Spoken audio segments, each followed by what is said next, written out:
தென் தமிழகத்தின் நுழைவாயிலாக உள்ள மதுரைக்கு முன்பாக கப்பலூர் டோல்கேட் உள்ளது. இந்த டோல்கேட் விதிமுறையை மீறி கடந்த 2010ஆம் ஆண்டு வைக்கப்பட்டது. கடந்த அதிமுக ஆட்சி காலத்தில் உள்ளூர் மக்களுக்கு கட்டண விலக்கு வழங்கப்பட்டது. இதனைத் தொடர்ந்து 2021ஆம் ஆண்டு முதல் மீண்டும் கட்டணம் வசூலிக்கப்பட்டு வருகிறது. இதற்கு எதிர்ப்பு தெரிவித்து அந்த பகுதி மக்கள் தொடர் போராட்டத்தில் ஈடுபட்டு வருகிறார்கள். கடந்த 3 ஆண்டுகளாக கட்டணம் வசூலிக்கப்பட்டு உள்ளூர் மக்களின் பணம் பறிக்கப்படுவதாக புகார் தெரிவிக்கப்பட்டது. மேலும் இந்த டோல்கேட்டை அகற்றப்பட வேண்டும் என்று திருமங்கலம் தொகுதி மக்கள் முழு கடை அடைப்பு போராட்டத்திலும் ஈடுபட்டார்கள்.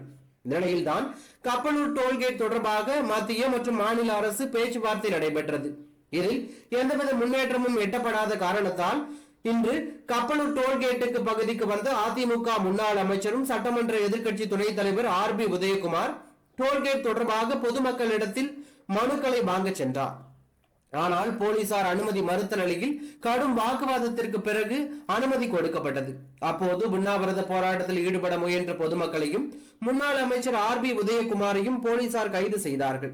அப்போது செய்தியாளர்களிடம் பேசிய அவர், திமுக ஆட்சி 3 மாதங்களில் வந்துவிடும், அப்போது கப்பலூர் டோல்கேட் அகற்றப்படும் என்று கூறினார் என்று அவர் கூறி 3 ஆண்டுகள் ஆகிவிட்டது, இன்னும் நடவடிக்கை எடுக்கவில்லை என அவர் குற்றம் சாட்டியிருந்தார்.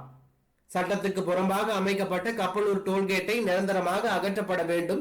அதே போல நிலுவை கட்டணம் என அனுப்பப்பட்ட லீகல் நோட்டீஸை திரும்ப பெற வேண்டும் என வலியுறுத்தினார். இதனைத் தொடர்ந்து மேலக்கோட்டையில் உள்ள கல்யாண மண்டபத்தில் RB உதயகுமார் உள்ளிட்டவர்களை போலீசார் அடைத்து வைத்தார்கள்.